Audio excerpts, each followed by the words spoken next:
secrétaire de CAS.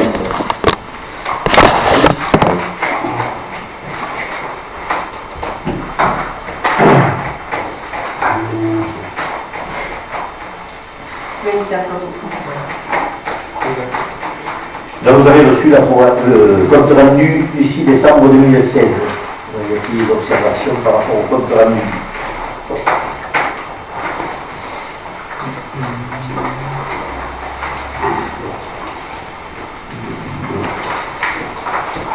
Non. Ok,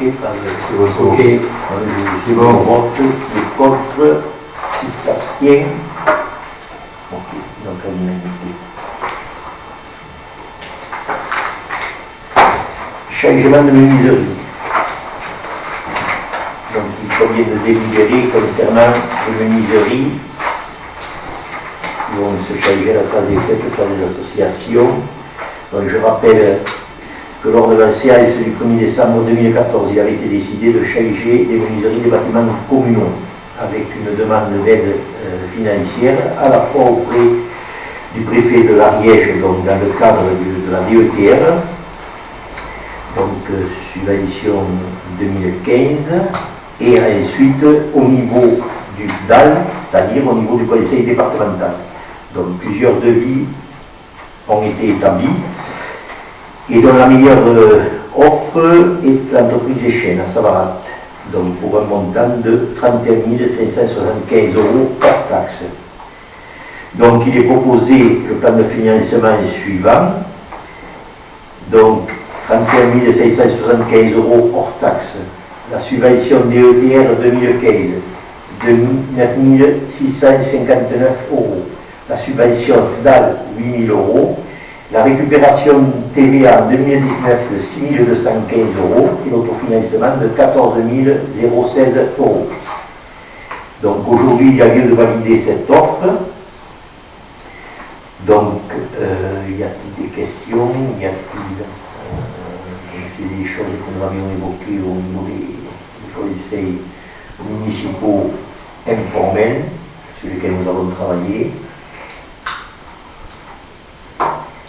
Donc, s'il n'y a pas de questions, je le soumets au vote qui est pour, qui est contre, qui s'abstient. Ce sera l'ensemble du bâtiment des associations. Alors, il y a la salle des fêtes, le bâtiment de des salles des associations, une partie ici qui concerne la salle du conseil municipal, et ensuite il y aura également les portes, bibliothèques et salles des jeunes.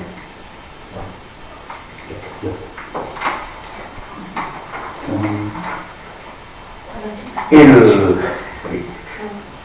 le rez-de-chaussée de l'ancienne gendarmerie. Voilà, oui, voilà, 4 fenêtres, 6 fenêtres, les infirmières, le bas. Le bas. Puisqu'on a fait le couloir maintenant, on fait le bas. Magnifique, le couloir. Merci. Les escaliers. On ne parle pas trop, mais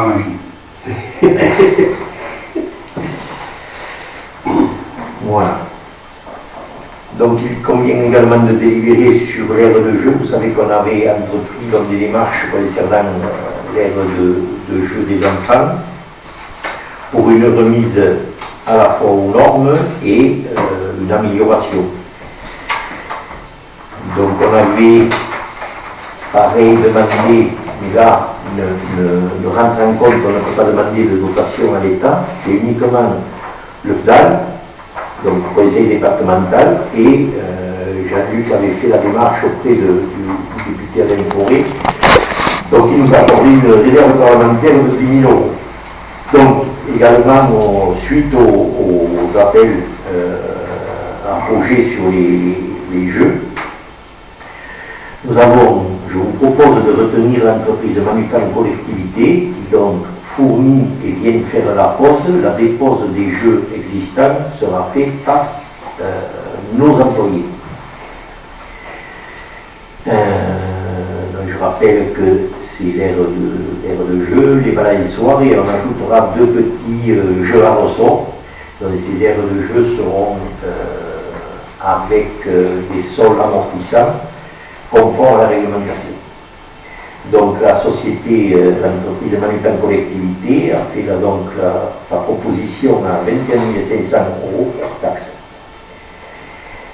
Donc au niveau des dépenses, ça sera 25 800 TTC, dont la réserve parlementaire 10 000 €, le DAL 5 000 €, la récupération de TVA 4 232 et l'autofinancement de 6 568 €. Donc je vous propose de valider cette offre et le plan de financement qui va avec.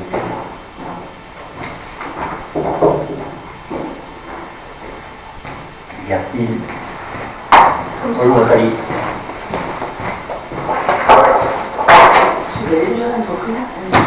Manutan, c'est l'entreprise, si tu veux, qui est fournisseur de jeux. Ils ne sont pas. Ils ont des entreprises sur Montrouge, ils ont des entreprises sur Bordeaux. Voilà, on la pose.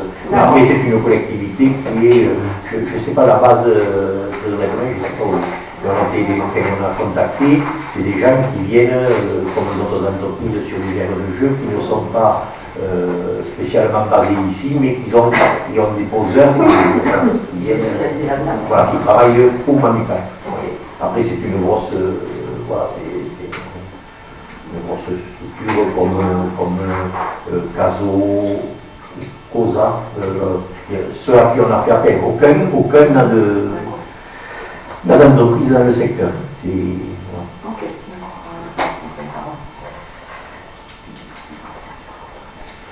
Voilà, on a juste validé le compte rendu. Si tu as des observations à faire, non. Et ensuite le plan de financement dont on avait parlé par rapport aux menuiseries. Voilà. Et là on est au plan de financement concernant l'aire de jeu. Voilà. Donc on va pour les menuiseries, on l'a soumis au vote. Nathalie, est-ce que tu es OK pour la... D'accord. Et également, donc, je vais vous soumettre pour l'aire de jeu. Donc, qui est contre, qui s'abstient. OK.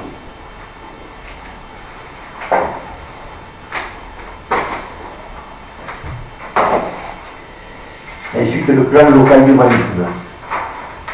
Donc aujourd'hui, se pose le cas du transfert de compétences du plan local d'urbanisme à l'intercommunalité qui a été créée. Donc de commun accord, tous les maires, donc ça c'est la législation qui nous l'impose, on peut transférer la compétence PLU, ce n'est pas le cas de notre commune puisqu'on n'est pas régi par un PLU, on est régi par le plan national d'urbanisme, pas le plan, le règlement national d'urbanisme, le RNU. Voilà. Mais on s'est rapproché donc des services préfectoraux et ils ont dit que même les communes qui n'avaient pas de PLU devaient délibérer si on ne marchait pas dans ce sens-là, c'est-à-dire que on serait considéré comme acceptant la compétence PLU sur la communauté de communes. Donc voilà, c'est la proposition dont je vais vous lire et effectivement, aujourd'hui, pour nous, les maires ont été sollicités par l'intercommunalité pour ne pas transférer justement cette compétence à l'intercommunalité. Voilà, donc je vous lis. Vu à la loi portant nouvelle organisation territoriale de la République, la loi NOTRe, du 7 août 2015, stipulant que les communautés de communes deviennent compétentes en matière de PLU, document maintenant lieu ou carte communale le lendemain d'un délai de 3 ans après la publication de la loi, sauf opposition d'une partie des communes membres.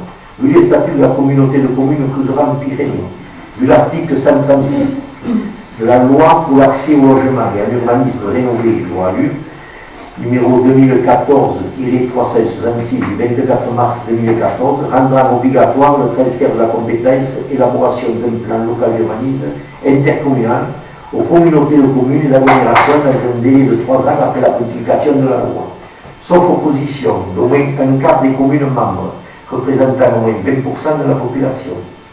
La communauté de communes ou d'agglomération existant à la date de publication de la loi ALUR, créée ou issue d'une fusion entre la publication de la loi ALUR et le 26 mars 2017, et qui n'est pas compétente en matière de planification de l'urbanisme, le devient le lendemain de l'expiration d'un délai de 3 ans, à compter de la publication de la dite loi, soit le 27 mars 2017. Si entre le 26 décembre 2016 et le 26 mars 2017, au moins un quart des communes de membres représentant au moins 20% de la population s'y oppose par délibération, alors ce transfert de compétences n'a pas lieu. Donc, je vous propose donc, considérant l'intérêt à ce que la commune conserve sa compétence en matière de PLU, document maintenant lieu de carte communale, vous l'exposez de M. le maire et après avoir délibéré, le conseil municipal, je pense, si vous le souhaitez, s'oppose au transfert de la compétence en matière de PLU, document maintenant lieu de carte communale, et demande donc au conseil communautaire de la communauté de communes Couserans-Pyrénées de prendre acte de cette décision.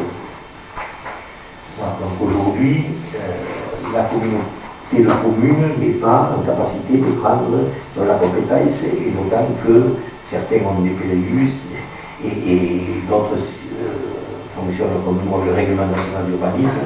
Donc le temps d'harmoniser tout ça, il était incongru de faire ce transfert. Qui se transférera très certainement un jour, et je crois que ça faisait beaucoup de choses à la fois de montrer, je dirais, de choses en même temps. Voilà. Monsieur le maire, sur un demande de permis de construire dans le village, Oui. qu'est-ce qui se passe Aujourd'hui, ce sera toujours le même système. Ce sera toujours l'instruction qui sera une partie par la mairie, et ensuite la collection des territoires. On ne continuera pas de l'intercommunalité. Non. Il ne faut pas tout leur donner. Et là, c'est bien pour ça. C'est bien pour ça aujourd'hui l'intercommunalité n'est pas en capacité de gérer tous ces. Et puis c'est un domaine spécial. Il y a des communes qui vont adhérer, qui vont donner le. Non, pas du tout. Aujourd'hui, avec ce qui est ressorti lors des réunions à l'intercommunalité, c'est que le président de l'intercommunalité et les membres plus compétents ont demandé justement de délibérer dans le sens de s'opposer à ce transfert du PLU. C'est bien. Là, il y a du bon sens quand même. Voilà. Oui, c'est une compétence quand même locale, spécifiquement intramuros de chaque commune. Et c'est avec si on n'a que le règlement national d'urbanisme, au moins on peut maîtriser la constructibilité des terrains. Si ça s'en va à Saint-Giron, c'est pas une chose. Il y a des PLU aussi. Les communautés ont des PLU, après c'est compliqué. Oui. Mais bon, de toute façon, tôt ou tard, on y sera confronté. Mais j'extrapole un peu. Je faisais un tour d'horizon dans ma tête. Il y a encore des possibilités sur les terrains à construire dans le village. Bon, en bordure de la rivière, on sait que c'est pas possible. Sur des versants, ça bouge, c'est pas possible non plus. Mais dans les quartiers, comment c'est? Il y a un plan de prévention de risque qui a été officialisé par la préfecture, donc à partir de là, on a déjà une réduction. Ensuite, on est confronté aussi à la loi montagne. Aussi. Donc qui fait une part belle aux réserves agricoles et qui est très difficile. Nous, on a deux endroits où on a le terrain de Mme Garcia et le terrain de M. Batude qui voulait l'acheter. Oui. On a fait appel à la préfète pour refaire valoir. Elle n'a rien voulu savoir. Donc c'est assez compliqué.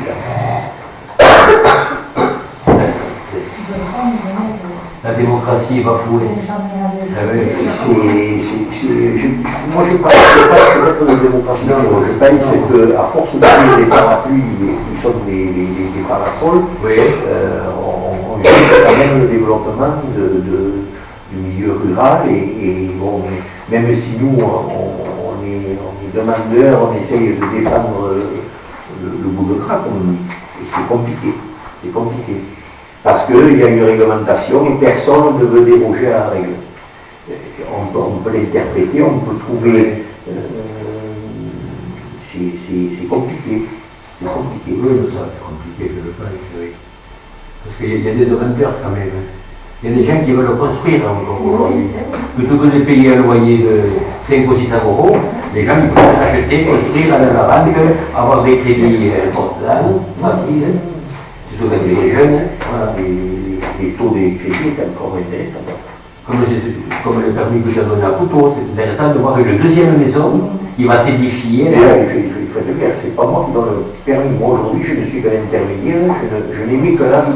C'est les services instructeurs de la sous-préfecture et le vote de la famille. Moi, surtout les permis, qui sont le maire, à moins d'être dans un endroit qui est reconnu par la préfecture d'Aïgereux, Oui.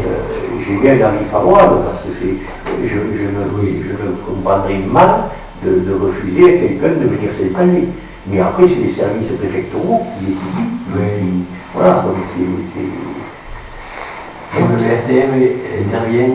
Il n'intervient plus, puisqu'il n'intervient plus, parce qu'il y a le plan de prévention, voilà, la RTM ça n'existe plus, et il y a le plan de prévention de risque, la préfecture ne cherche pas, il s'appuie sur des études qui ont été faites.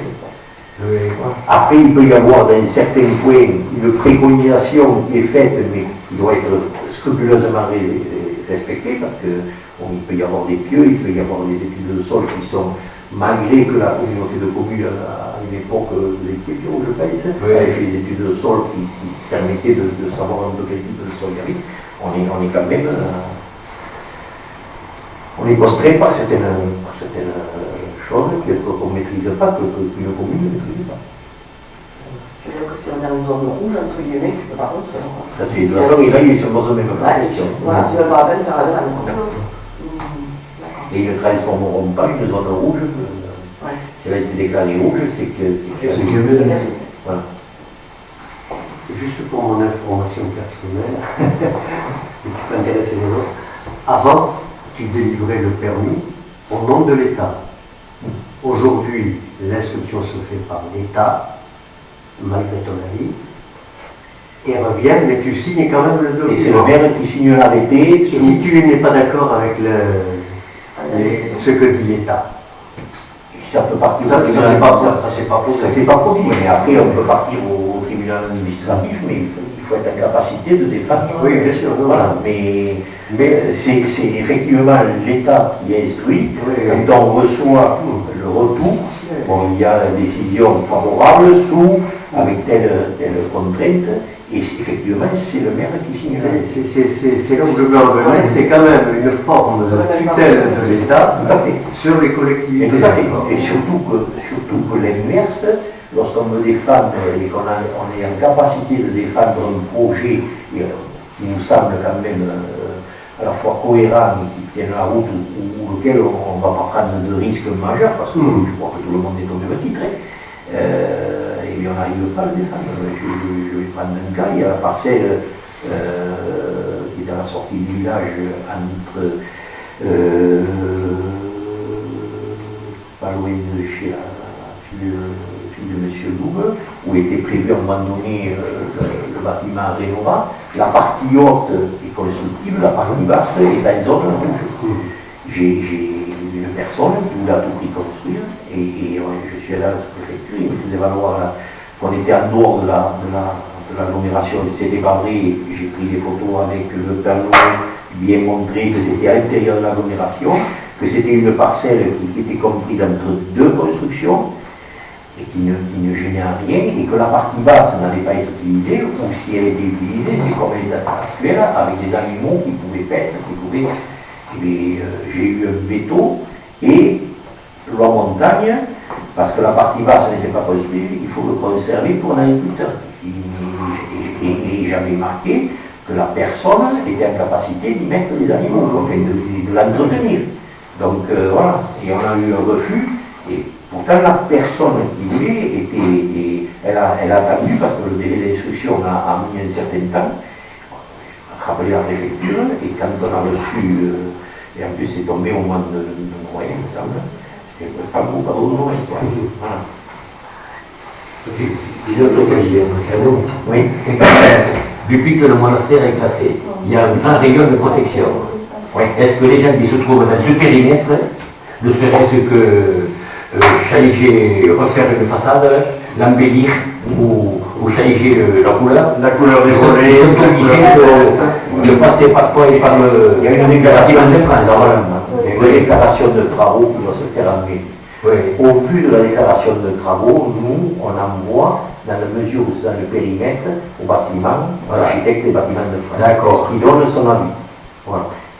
Normalement, il faut dire, voilà, j'envisage de faire tel. Et lui, s'il n'est pas d'accord, il préconise, ou je dirais,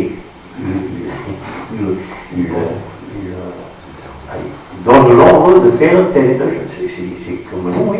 Quand on a fait le local de la CCVA, là c'était pire parce que je suis reparti 2 fois en me disant bois peint en blanc. Oui. Quand j'ai reçu l'avis du bâtiment de Faïs, c'était bois peint gris anthracite RAL 77. Oui. Voilà.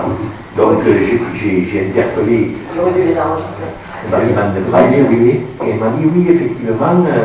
Mais monsieur Poirier, vous avez dit ça, oui, tout à fait. Mais moi, je regardais que ça tricherait avec... voilà. Donc, voilà. Donc, on s'est plié à ce qui était préconisé par les bâtiments de presse. Voilà. Oui, mais sur le centre-bourg, de toute manière, on a double retraite. Comment? Sur le centre-bourg, il y a une double retraite. Tu as le PPR et tu as la zone de protection du pouvoir. Pour les gens qui, même si les gens qui veulent acheter des maisons pour la retaper, ils ont quand même des contraintes dessus. Merci, monsieur Marie. J'ai pas voulu le reprendre l'autre jour. Il se glorifiait de cet acte. Après, c'est bien que le monument de cette place soit voilà.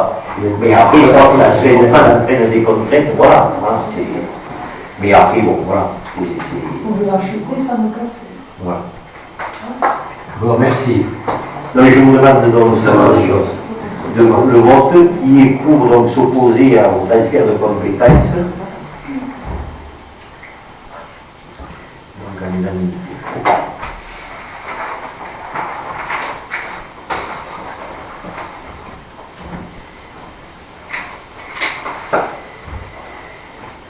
Dans l'intégration au domaine public, alors c'est la place devant la maison des associations.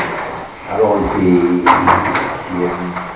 quelque chose qui vient un peu tardivement, certes, mais c'est la parcelle qui était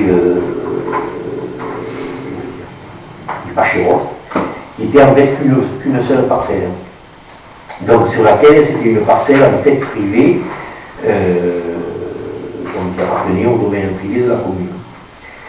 Donc lorsque nous avons fait les travaux, nous étions restés dans le cadre du Pachéro. Et aujourd'hui, réglementairement, il est conseillé de rentrer cette parcelle dans le domaine public communal, dans la parcelle qui a été goudronnée. Donc on a fait venir un expert géomètre pour la borner et l'intégrer dans le domaine public de la commune. Donc, il y a lieu de classer la parcelle cadastrée B 2441 au lieu du Pachéro, suite à la modification parcellaire du case 2 2015, le parcelle à l'origine cadastrée section B numéro 228, qui est actuellement la place publique devant la maison des associations, qui est utilisée comme aire de stationnement par les véhicules et aussi pour organiser toutes les festivités, foires, fêtes, Ch'ti festival, pas le Ch'ti, le Ch'ti festival. Ch'ti, c'est pas ici. Donc, simplement préciser que le classement envisagé ne portera pas atteinte aux fonctions de desserte et de circulation assurées par cette place qui restera ouverte à la circulation publique. Donc, demande le classement de cette place dans les voies communales conformément aux dispositions de l'article L41.3 du Code de la voirie routière. Voilà, donc je vous demande simplement, c'est une formalité qui est importante et qui nous permet de la placer dans le domaine public puisqu'elle est quand même circulée régulièrement. Voilà. Y a-t-il des remarques ou... Excusez-moi, c'est pas pour c'est pour comprendre, hein, c'est pas pour perturber la séance. Quelle est la différence? Je ne comprends pas. C'était classé comment là-bas? Privé? Parcelle privée de la commune. Ah, ça existe, parcelle privée d'une commune? Comme les chemins ruraux. D'accord. Et quelle est la différence après? Le numéro. Et ensuite, c'est-à-dire, c'est beaucoup circulé par le public. Ça fait un lien au niveau de fonctionnement? Non. C'est une régularisation par rapport à un fonctionnement public. D'accord.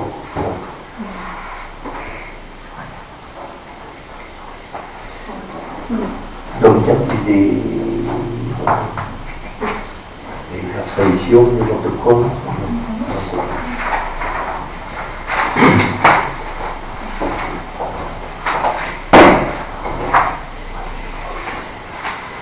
Donc, en ce qui concerne l'ordre du jour du conseil municipal, nous avons fini les points, mais j'ai reçu de la part de M. Boto des questions diverses.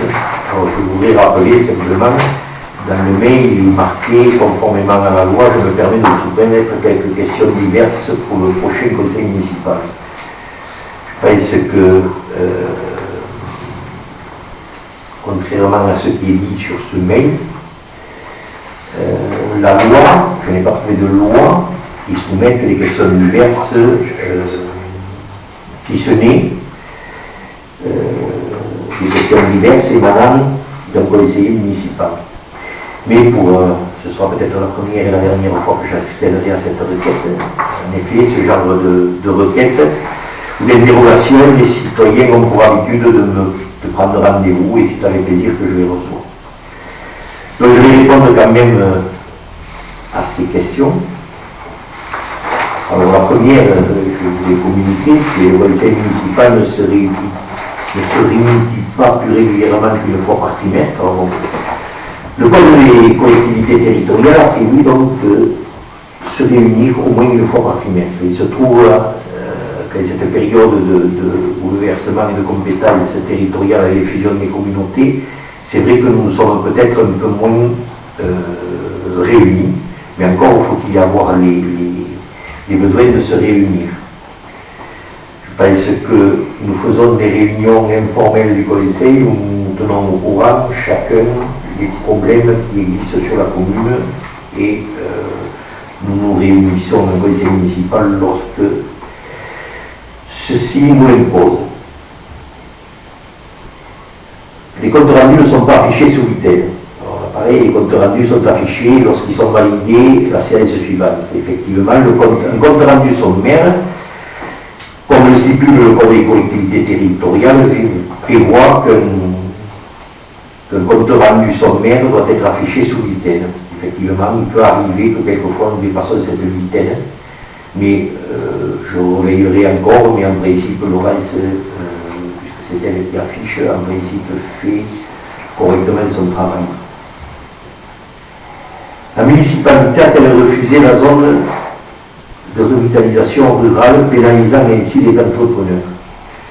Cette question un peu m'interpelle parce que la zone de revitalisation rurale n'est pas définie par la commune, mais par l'État via la préfecture.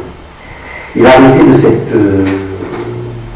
zone de revitalisation rurale date du 9 avril 2004. Et à ce jour, je sais qu'il y a même des entreprises qui ont leur siège social à Sainte-Croix parce que c'est une zone de revitalisation rurale et qui ne travaillent pas sur Sainte-Croix. Les adjoints ne rendent pas compte de notre action exécutée durant le trimestre. Ça veut dire quoi? Et les adjoints ne rendent pas compte de la vie, pourquoi, comment. Qu'est-ce que c'est ces conneries? Je répondrai tout simplement que les adjoints rendent compte au maire, et je vais vous rappeler que nous avons un travail d'équipe, et chaque semaine, au minimum, nous avons une réunion hebdomadaire. Et tous les matins, on est là. Non, ça ne fait pas ça. Les épaves, les véhicules traînent-elles sur l'espace public? Oui, effectivement, il y a des épaves de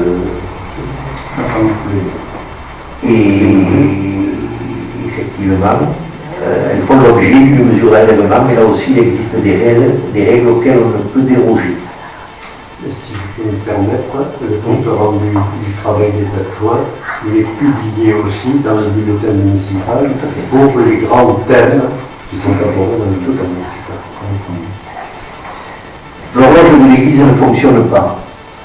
Effectivement, l'église, comme tout bâtiment communal, fait et va faire l'objet de travaux d'entretien dont l'horloge fait partie.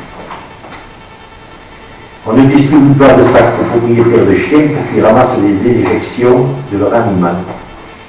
Alors là, les propriétaires de chiens sont connus et je trouve un peu cavalier de falloir se substituer aux propriétaires pour les éjections. C'est quand même un problème. Oui, mais enfin, c'est Quand quand même un propriétaire, là. On peut... Avoir leur C'est ce qu'on appelle les civils. On ne peut pas être les Je suppose que ça fait référence à ces villes qui installent sur les trottoirs des poteaux avec un petit conteneur de sacs. Parfois ça existe, c'est une grande ville. C'est Gironde, n'a pas par contre. Moi, j'ai de Si, Gironde, la grande porte. quand tu vas t'exprimer à l'école au centre de la ville, c'est Gironde, il faut faire attention sur le trottoir pour pas marcher sur une merde, excusez-moi.